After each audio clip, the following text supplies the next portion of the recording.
ഷൈജു ആന്റണി പുതിയ pastoral council secretary. Ernakulam Angamaly അതിരൂപതയുടെ 2026-2029 കാലയളവിലേക്കുള്ള pastoral council ഭാരവാഹികളുടെ തെരഞ്ഞെടുപ്പ് ഇന്ന് രാവിലെ കലൂർ റിന്യൂവൽ സെന്ററിൽ വെച്ച് major archbishop Mar Raphael Thattil ഉദ്ഘാടനം ചെയ്തു. മെത്രാപ്പോലിത്തയുടെ വികാരി മാർ ജോസഫ് പാംളാനി അധ്യക്ഷനായിരുന്നു. വികാരി general reverend doctor Jimmy Poochakkatt സ്വാഗതം പറഞ്ഞു. Reverend doctor Andrew Cheranthuruthy, reverend doctor Jose Puthiyadath എന്നിവർ സംസാരിച്ചു. അതിരൂപത chancellor reverend doctor Antony Vazhakkala, vice chancellor father Paul Meleduth എന്നിവർ തെരഞ്ഞെടുപ്പ് റിട്ടേണിംഗ് ഓഫീസർമാരായിരുന്നു. ഷൈജു ആന്റണി സെക്രട്ടറിയായും ജെയ്നി സാംരാജ് ജോയിന്റ് സെക്രട്ടറിയായും തിരഞ്ഞെടുക്കപ്പെട്ടു. പാസ്റ്ററൽ കൗൺസിൽ എക്സിക്യൂട്ടീവ് തിരഞ്ഞെടുപ്പിൽ റിജു കാഞ്ഞൂക്കാരൻ, നിമ്മി ആന്റണി, ഫാദർ സണ്ണി കളപ്പുരയ്ക്കൽ എന്നിവരെ തിരഞ്ഞെടുത്തു. കേരള കാത്തോലിക് കൗൺസിൽ അംഗമായി ബോബി ജോൺ മലയിൽ തിരഞ്ഞെടുക്കപ്പെട്ടു.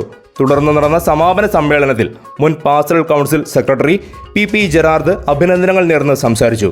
പുതിയ പാസ്റ്ററൽ കൗൺസിൽ സെക്രട്ടറി ഷൈജു ആന്റണിയുടെ നന്ദിയോടെ യോഗം അവസാനിപ്പിച്ചു. ഏകം ന്യൂസ്, കൊച്ചി.